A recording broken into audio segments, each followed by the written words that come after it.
Hello दोस्तों, आज है 6 जनवरी और आज का देखिए जो एग्जाम हुआ है एनटीपीसी का, सारे शिफ्टों का लगभग जो क्वेश्चन है मेरे पास मैथ्स और रीजनिंग के वो मेरे हाथ में, ठीक है। अभी मैं इसके एनालिसिस करूंगा, मतलब लगभग सारे सॉल्यूशन को यहाँ पे देखेंगे हम लोग बना करके, ठीक है। इसके साथ जो जीके जीएस के जो क्वेश्चन है ना, मतलब जो जीके और साइंस में जो क्वेश्चन पूछे गए आज एग्जाम में, वो जो है मैंने अपलोड कर दिया अपने चैनल, सदानंद कुमार नाम का चैनल होगा। इसी चैनल के देखिए डिस्क्रिप्शन में आपको उस वीडियो का लिंक मिल जाएगा, ठीक है।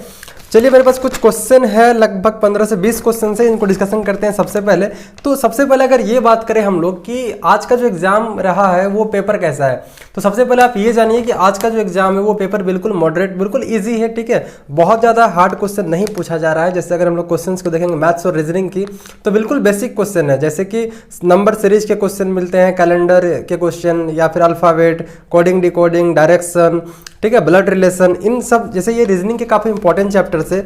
इसके अलावा अगर मैथ्स की बात करेंगे तो CISI, टाइम एंड वर्क, ये सभी काफ़ी इंपॉर्टेंट चैप्टर है, ठीक है।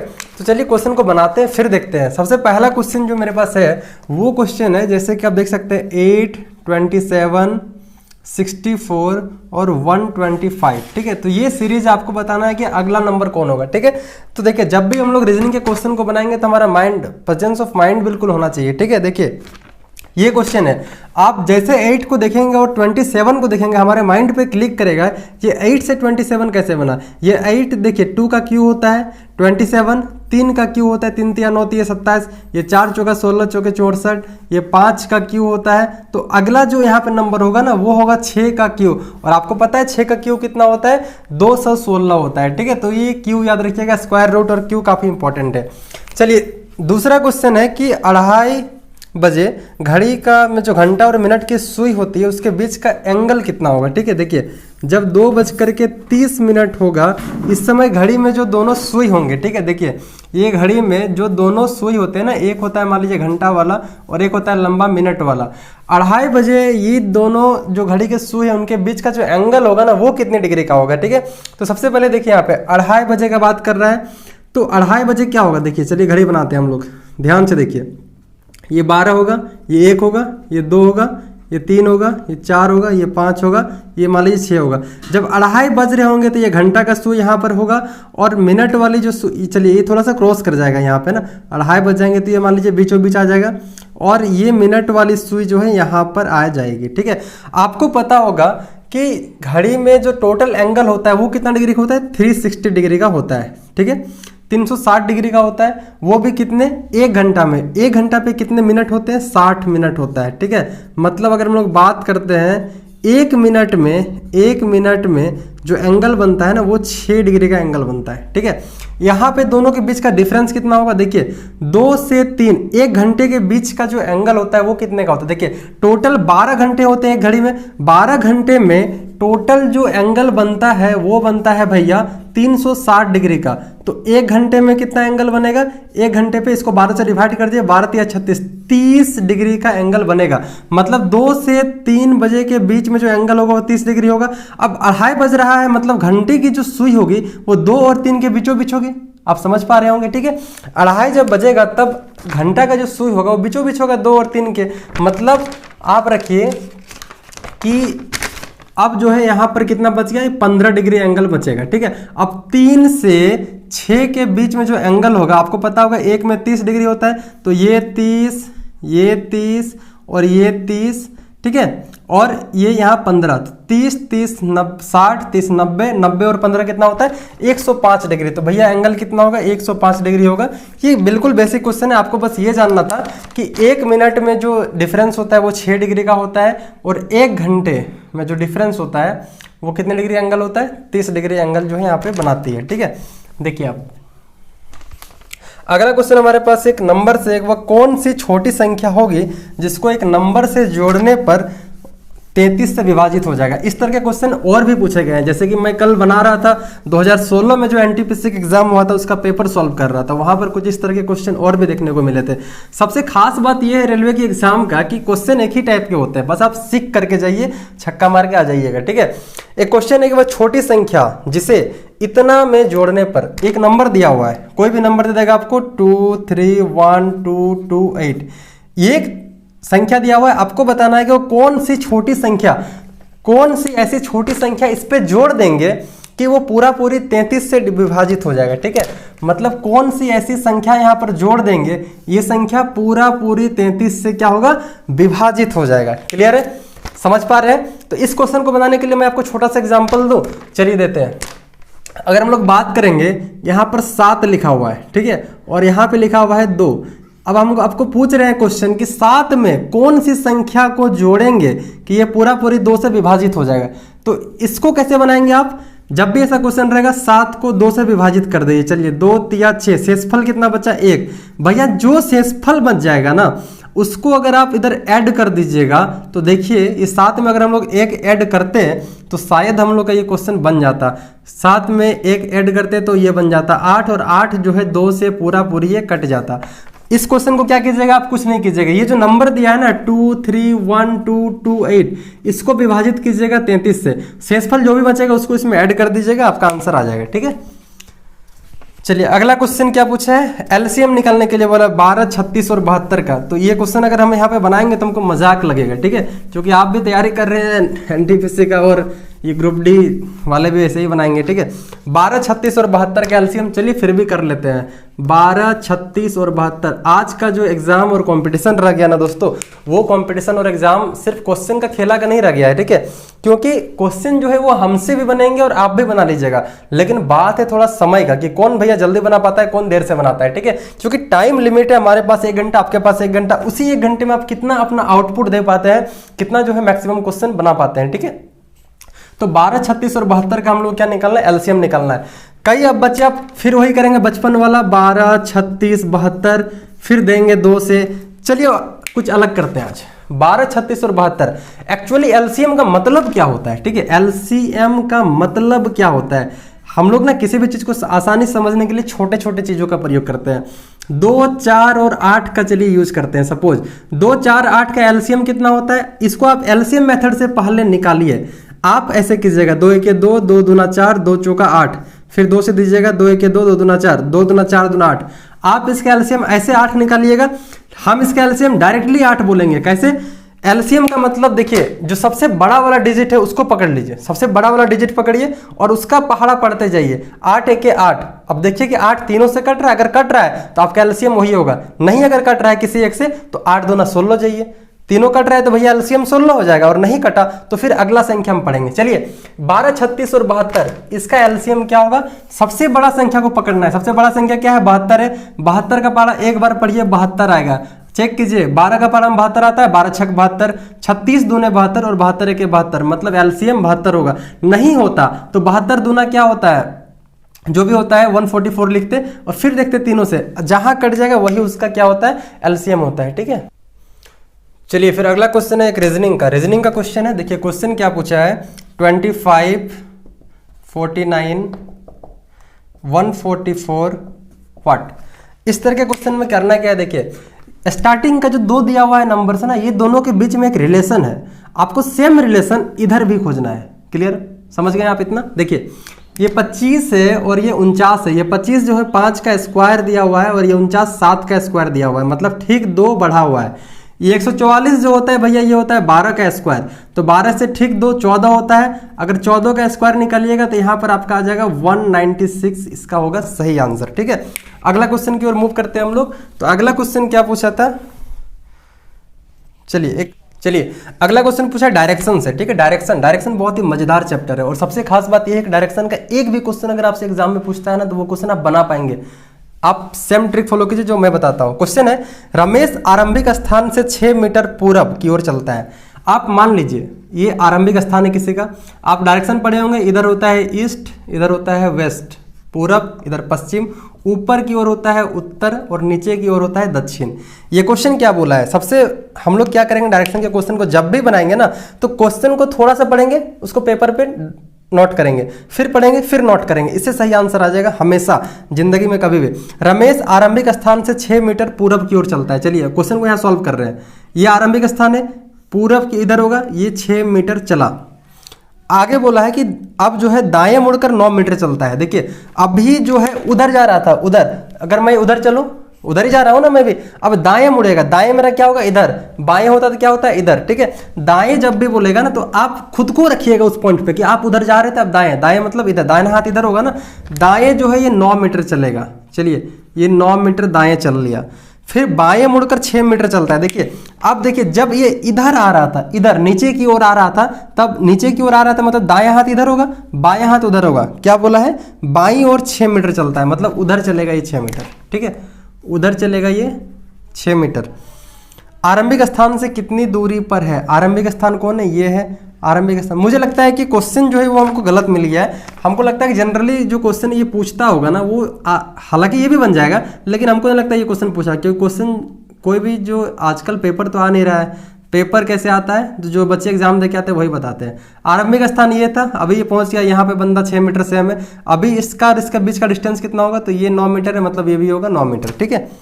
देखिए होता क्या, अभी सारे एग्जाम हो रहे हैं सीबीटी कंप्यूटर बेस्ड टेस्ट, और इस टेस्ट में लड़के जो क्वेश्चन याद करके आते हैं हम और आप ही में, वो क्वेश्चन बताते हैं कि भैया ऐसे ऐसे क्वेश्चन आया था, ठीक है। चलिए अगला क्वेश्चन है जो बहुत इंपॉर्टेंट क्वेश्चन है, बहुत इंपॉर्टेंट क्वेश्चन है, और इस तरह के क्वेश्चन हमेशा पूछते हैं। एक पंक्ति में एक स्टूडेंट ऊपर से 15वें और नीचे से 17वें नंबर पर है, टोटल स्टूडेंट कितने होंगे। आप मान लीजिए कि ये पंक्ति का स्टार्टिंग पॉइंट है और ये पंक्ति का एंड पॉइंट है, एक लंबा सा लाइन लगा हुआ है लड़कों का, मान लीजिए, ठीक है। स्टार्टिंग से एक लड़का जो है यहाँ पर है, स्टार्टिंग से गिनेंगे तो ये आता है 15वें नंबर में, और इधर से गिनेंगे तो ये लड़का आएगा 17वें नंबर में, ठीक है, 17th पोजीशन में। आपको बताना है कि टोटल इस लाइन पे कितने स्टूडेंट खड़े हैं। देखिए जब भी इस टाइप का क्वेश्चन आपको दिखेगा, आपको कुछ नहीं करना है, 15वें नंबर पे दिख रहा है और नीचे से 17वें, आपको क्या करना है 15 और 17 को जोड़ देना है। कितना हुआ जोड़ के, 17 3 20 2 22 10 32 हो गया ना, जोड़ के बस एक घटा, 2 बार काउंट हो रहा है ना, इसलिए उसको एक बार रखना है, तो एक माइनस कर देंगे, कुछ नहीं करना है। जब भी ऐसा क्वेश्चन मिलेगा आपको, ऊपर से जो पोजीशन दिया रहेगा 15 में तो 15 लिख दिए, नीचे से 17वें नंबर पे था 17 लिख दिए, दोनों को जोड़ के एक घटा दीजिएगा, आपका आंसर आ जाएगा, ठीक है। अगला क्वेश्चन, अगला क्वेश्चन ब्लड रिलेशन का है। देखिए ब्लड रिलेशन मेरा फेवरेट चैप्टर है, ठीक है, क्योंकि ब्लड रिलेशन का क्वेश्चन बनाने में मजा आता है। अब रिश्तेदार दिलाएंगे नंबर। देखिए क्वेश्चन क्या पूछा है कि ए जो है बी का पिता है, ए जो है बाप है तो बाप ऊपर रहेगा, बी बेटा है, ए बी का पिता है, ये लड़का है, प्लस साइन दे दिए, ठीक है। चलिए बी जो है सी का भाई है, बी और सी भाई एक जनरेशन का, इसलिए इसको एक लेवल पे लिख रहे हैं, बाप था ऊपर जनरेशन का था इसलिए उसको ऊपर लिख दिए, क्लियर है। बी क्या पूछा है कि बी सी का भाई है, बी जो है वो सी का भाई है, मतलब बी भी एक लड़का है, सी लड़का लड़की कुछ भी हो सकती है। डी जो है ई का बेटा है, कहीं दिख रहा नहीं, डी जो है ई का बेटा है जो ए का भाई है, ए का भाई कौन होगा भैया, ई होगा, और डी जो है ई का बेटा है, ई का बेटा है, ई का बेटा है, मतलब मान लीजिए इधर डी होगा नीचे, डी जो है ई का क्या है, बेटा है। अब देखिए तो क्वेश्चन पूछा है कि सी और डी में क्या रिलेशन है, सी और डी में क्या रिलेशन है, ठीक है। देखिए तो सी कौन है, ए का ये बेटा या बेटी होगा, क्योंकि यहाँ पर कोई रिलेशन दिया हुआ नहीं इसका, ये लड़का लड़की कुछ भी हो सकता है, ठीक है। तो सी जो है ए का बेटा या बेटी है, मतलब सी का बाप है ये ए, और ए का जो है ये भाई है, और ये भाई का उसका बेटा है, मतलब सी और डी में रिलेशन क्या होगा, दोनों भाई है ये लोग, और ए का बेटा है और ये ई का बेटा है, मतलब दोनों के बीच जो होगा वो चचेरा भाई या चचेरा बहन का रिलेशन होगा। क्यों, क्योंकि इसमें साइन नहीं दिया हुआ लड़का या लड़की, तो चचेरा भाई या चचेरा बहन दोनों में से कोई भी आंसर हो सकता है। और अगर चौथा ऑप्शन दिया रहेगा डाटा अपर्याप्त है तो वो मारिएगा डाटा इनएडिक्वेट, ठीक है, मतलब पूरा चीज़ नहीं दिया हुआ जिससे हम लोग का आंसर निकल सके। चलिए अगला क्वेश्चन है कि आपको अलग नंबर पहचानना है कि कौन सा इसमें अलग है, ए जी ई और आई, इन चारों में से डिफरेंट कौन है, डिफरेंट कौन है। तो क्या लग रहा है आपको डिफरेंट कौन होना चाहिए, ए जी ई आई। आप क्या सोचेंगे, कुछ भी सोच सकते हैं, हो सकता है आपने ए का 1 सोच लिया, जी का 7, ई का 5, आई का 9, अब आप निकाल रहे हैं कि भैया कौन अलग होगा, ठीक है। हालांकि आप देखिए ए ई आई ओ यू ये पांचों वॉवेल जो है स्वर है, और जी क्या है, कॉन्सोनेंट है, मतलब जी जो है भैया अलग टाइप का नंबर है, तो ये अलग आंसर हो जाएगा हम लोग का, ठीक है। अगला क्वेश्चन बोल रहा है कि एप्पल को कोडिंग डिकोडिंग का क्वेश्चन देखिए, एप्पल को क्या लिख दिया है ये ELPPA। तो अगला जो क्वेश्चन है मैंगो को क्या लिखेगा, एप्पल से ये कैसे आया, ELPPA, कुछ नहीं किया, ठीक उल्टा कर दिया, तो हम लोग भी ठीक उल्टा कर देंगे OGNAM, ये हम लोग का राइट आंसर हो जाएगा। ठीक है, अगला क्वेश्चन कैलेंडर से है। कैलेंडर बहुत ही जबरदस्त चैप्टर है, क्योंकि जिसके दिमाग के अंदर नहीं जाएगा ना वो कैलेंडर नहीं बना पाएगा। 26 जनवरी 1950 को भैया कौन सा दिन था? 26 जनवरी 1950 को। ठीक है, तो देखिए कैलेंडर के क्वेश्चन को सॉल्व करने के लिए हमको लोगों को कुछ कोड याद करना पड़ता है। चलिए भैया अगला क्वेश्चन HCF और LCM से है। ठीक है, अगला क्वेश्चन किससे? HCF और LCM। क्या दिया हुआ है? दो संख्याओं का HCF 60 है। चलिए, हाईएस्ट कॉमन फैक्टर मतलब महत्तम समावर्तक दो संख्याओं का 60 दिया है। दोनों संख्याओं का LCM भी दिया है, कितना दिया है? 60 दिया है। आपको बताना है कि अगर एक संख्या इसमें से क्या है? 20 है, तो दूसरी संख्या जो है वो क्या होगी? व्हाट? तो क्लास 10 अगर आप पढ़े होंगे तो आप वहां पे एक फॉर्मूला पढ़े होंगे। 1 सेकेंड। ठीक है, तो HCF और LCM के सवाल जब इस तरह आएंगे ना तो एक फॉर्मूला होता है। क्या होता है? HCF into LCM equal to पहली संख्या इंटू दूसरी संख्या। तो HCF इंटू LCM का मान दिया है, पहली संख्या इंटू दूसरी संख्या का मान दिया है, तो 60 इंटू 60, ये 20 इधर ले आएंगे, उधर हम लोग का x बच जाएगा, 20 तिया 60, 6 तिया 18, x इक्वल टू 180 आ जाएगा। ठीक है, तो 180 अगर दूसरी संख्या हो जाएगी तो LCM तो 60 पॉसिबल कैसे यार? कुछ भी थोड़े बहुत क्वेश्चन गलत पहुंच जाते हैं। ठीक है, तो आप उसके लिए चिंता मत कीजिएगा। चलिए अगला क्वेश्चन हम लोग के पास कि किसी संख्या का 3/7 भाग, किसी संख्या का 3/7 भाग दूसरी संख्या के 45% के बराबर है। ठीक है, एक क्वेश्चन है कि किसी संख्या के 3/7 भाग दूसरी संख्या के 45% के बराबर है। दूसरी संख्या के 45% के बराबर है। दोनों संख्याओं के बीच का अनुपात कितना है? ठीक है, तो देखिए इधर काटिए। चलिए 5 9 45, 5 20 से 100। ठीक है, इधर क्या हो गया? x, ये y को इधर ले आते हैं हम लोग, इक्वल टू इधर 9/20 दिया हुआ है, ये 7 इधर ऊपर आ जाएगा, ये 3 इधर नीचे आ जाएगा। ठीक है, तो कुछ कटेगा नहीं, कटेगा। 9 से 63/60, मतलब x और y के बीच का अनुपात कितना निकल जाएगा? 63:60 निकल जाएगा। ठीक है, चलिए अगला क्वेश्चन सॉल्व करते हैं। दोस्तों सभी क्वेश्चन आज पूछे गए हैं। ठीक है, और इसी तरह के रेगुलर वीडियोस आपको इस चैनल पे मिलेंगे, तो चैनल को प्लीज सब्सक्राइब कर लीजिएगा। और क्वेश्चन है कि एक व्यक्ति की आय 50% बढ़ा दी जाती है, फिर उसके इनकम को 50% घटा देते हैं। आपको बताना है उसका इनकम पर क्या प्रभाव पड़ेगा। देखिए इस तरह के क्वेश्चन ना प्रॉफिट एंड लॉस से पूछे जाते रहे और कई बार पूछते हैं। ठीक है, कि भैया पहले जो है, ठीक है, तो कई बार ऐसे क्वेश्चन पूछते हैं प्रॉफिट एंड लॉस से, पहले उनका आय को कुछ परसेंटेज बढ़ा देंगे, फिर उनका आय को कुछ प्रतिशत घटा देंगे, फिर पूछ लेंगे कि टोटल उनके इनकम पे क्या प्रभाव पड़ा। तो ऐसे क्वेश्चन को बताने के लिए मेरे पास दो तरीका है। ठीक है, आपको दोनों तरीका बताते हैं। चलिए सबसे पहले जो क्वेश्चन पूछा है वो तरीका क्या है? देखिए एक व्यक्ति की आय पहले 50% बढ़ा दिए, फिर 50% घटा दिए, तो आपको बताना है कि उसके आय का जो है उसके इनकम पे क्या प्रभाव पड़ेगा। तो ऐसे क्वेश्चन ऐसे बनाते हैं। देखिए सबसे पहले उस व्यक्ति की आय 50% बढ़ा दिए। ठीक है, देखिए 50% बढ़ा दिए मतलब 150 हो गया। ठीक है, बट्टा 100 इंटू फिर 50% उसका क्या किया हम लोग? घटा दिए।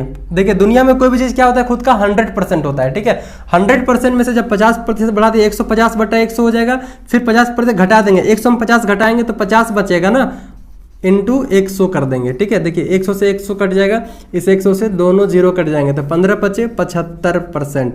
100 में कितना कम है? 25, मतलब उसके आय पर कितना प्रभाव पड़ेगा भैया? 25% की कमी हो जाएगी। ठीक है, तो आय को 50% बढ़ा दिए तो 100 का 50% 50 होता है, तो बढ़ा दिए तो उसका आय कितना हो गया? 150 हो गया। फिर उसका आय क्या किया? 50% घटा दिए। अब इस जगह जो बढ़ा हुआ है उसमें ना घटाएंगे आप, तो इसका अगर 50% आप निकालेंगे तो 10% 15 बचे 75 रुपया हो जाएगा। तो बचे अगर 50% फिर घटा देंगे तो 75 घट जाएगा, तो 75 मिलेगा। तो क्या प्रभाव पड़ा? तो पहले 100 था, अभी 75 हो गया है, तो प्रभाव 25% का कमी। ठीक है, इस तरह से आप इसको निकाल सकते हैं दोनों तरीका से। चलिए अगला क्वेश्चन दिया हुआ है कि ए बी सी किसी काम को 12, 18 और 36 दिनों में पूरा करते हैं, तो तीनों मिल करके इस काम को कितने दिनों में पूरा करेंगे? इससे आसान क्वेश्चन तो कुछ हो ही नहीं सकता है। टाइम एंड वर्क है। ठीक है, टाइम एंड वर्क अगर आपको थोड़ा सा एलसीएम आता है तो ये आप क्वेश्चन बना सकते हैं। थोड़ा सा एलसीएम आना चाहिए भैया और थोड़ा सा गुन्ना भाग आना चाहिए। ठीक है, जैसे देखिए सबसे पहले क्वेश्चन में क्या दिया हुआ है? क्वेश्चन बोल रहा है कि ए बी सी 3 आदमी है। ठीक है, ये ए है, ये बी है, ये सी है। ये तीनों आदमी किसी काम को 12 दिन, 18 दिन और 36 दिनों में पूरा करते हैं। तीनों मिलकर इस काम को कितने दिनों में पूरा करेंगे? आप यहाँ पे क्या कीजिए, सबसे पहले ये निकालिए, ए बी सी तीनों का एलसीएम निकालिएगा। एलसीएम निकालिएगा तो टोटल काम निकल जाएगा। टोटल काम कैसे निकलता है? एलसीएम निकालना पड़ता है उसके लिए, ठीक है। तो 12, 18, 36 का एलसीएम कितना हो जाएगा? 36 हो जाएगा, ठीक है। 12 तिया 36, 3, 18 दूना 36, 2, 36 है 36, तीनों को जोड़िए। ये तीनों का एक एक दिन का काम है, कैपेसिटी इसको बोलते हैं। 3, 2, 5 और 1, 6, कैपेसिटी एक दिन का 6 है, टोटल काम 36 है। तो टोटल काम 36 को 6 से भाग देंगे तो 6 आ जाएगा, मतलब तीनों मिल करके 6 दिन में इस काम को पूरा कर सकते हैं। क्लियर है? चलिए, सबसे लास्ट क्वेश्चन है कि एक घड़ी को 1500 रुपये में बेचने पर 25% का हानि हो रहा है, ठीक है। एक घड़ी को 1500 रुपये में बेचने पर 25% का हानि हो रहा है, तो भैया आपको बताना है क्रय मूल्य क्या होगा। चलिए इसको बनाते हैं। एक घड़ी को 1500 रुपये में बेचने पर ठीक है 25% का हानि हो रहा है, ठीक है। देखिए क्रय मूल्य बोल रहा है, मान लीजिए क्रय मूल्य x था, ठीक है। इसका 25% हानि पर बेच रहे हैं आप, तब 1500 रुपये में बेच रहे हैं, मतलब बेच कितना में रहे होंगे? 75% में, ठीक है। इक्वल टू 1500 रुपया हो जाएगा। तो 1500 इंटू 100 हो जाएगा। ये जब 100 इधर आएगा तो, और ये 75 नीचे आ जाएगा, ठीक है। तो काटिए, 25 चौका 100, 25 तिया 75, 3 पचे 15, 5 दूना 5 चौका 20, 2000 रुपया उसका क्रय मूल्य हो जाएगा। इस क्वेश्चन को बनाने का दूसरा तरीका भी हम आपको बताते हैं। एक घड़ी को 1500 रुपया में बेचने पर 25% का हानि हो रहा है, तो क्या कीजिएगा? 25% का हानि हो रहा है, कितना में बेचने पर? 1500 में जब आप बेच रहे हैं तो 25% का हानि हो रहा है। दुनिया में कोई भी चीज खुद का 100% होता है, जब 25% उसमें हानि हो गया तो उसमें बचा कितना? 75%। तो ये 75% लिखिए और इसको 100 से मल्टीप्लाई कर दीजिए, सेम चीज आ जाएगा। काटिएगा छाटिएगा तो इसका आंसर आ जाएगा 2000 रुपया क्रय मूल्य था उसका। दोस्तों आज का क्वेश्चन यहाँ पे खत्म होता है। कल हम लोग फिर मिलेंगे एनटीपीसी के एग्जाम होने के बाद। तब तक के लिए आप बने रहिए हमारे चैनल में। प्लीज चैनल को सब्सक्राइब करना नहीं भूलिएगा, दोस्तों के साथ शेयर कीजिए। और अच्छा लगता है, उम्मीद है और अच्छा लगेगा। बने रहिए हमारे साथ।